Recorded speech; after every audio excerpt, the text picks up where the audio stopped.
Merhabalar, ben Huri. Huri Metek Mutfak'ta kanalıma, mutfağıma hoş geldiniz. Doyurucu, lezzetli bir çorba tarifi hazırlıyorum. Tarifimizi hiç bekletmeden hemen başlayalım.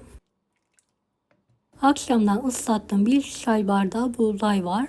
Küçük bir kabın içine alıyorum. Üzerine geçecek kadar suyla haşlamayı bırakıyorum.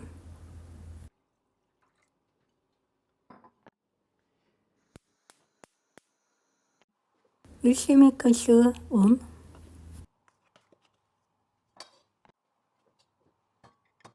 7 yemek kaşığı yoğurt,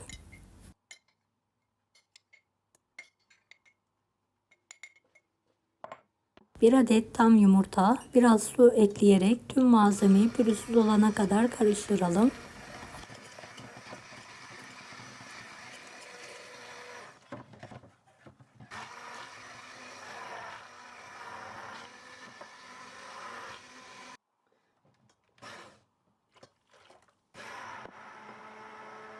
İki litre su kullandım toplamda.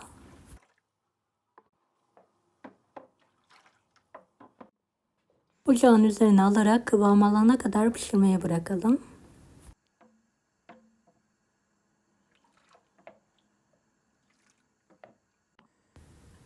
Beni hangi ülkeden veya şehirden izliyorsunuz merak ediyorum. Yoruma yazarsanız sevinirim. Evet, çorbam kıvam aldı, kaynadı gördüğünüz gibi.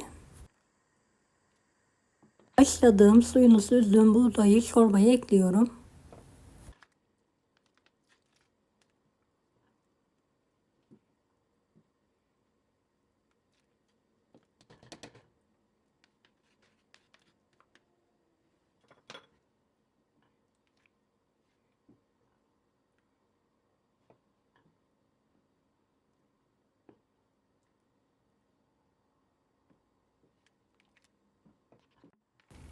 Yarım çay bardağı haşlanmış nohut,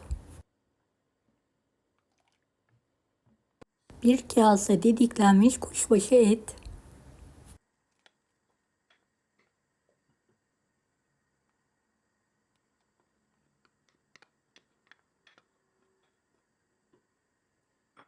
çorbanın köpüğü dağılana kadar pişirelim.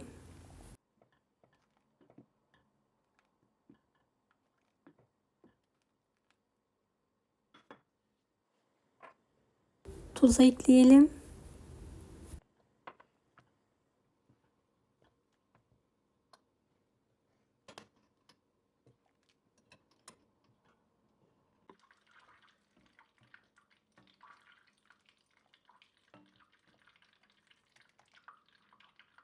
Evet, artık çorbam hazır.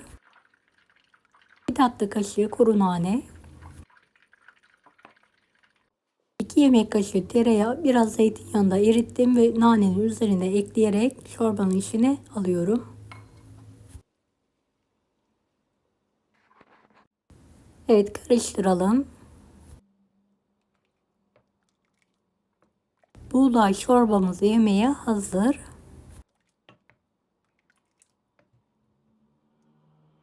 Deneyecek olan herkese şimdiden kolaylıklar dilerim. Kanalıma ücretsiz abone olmayı unutmayın. Bir dahaki videolarda görüşmek üzere. Allah'a emanet olun. Hoşça kalın.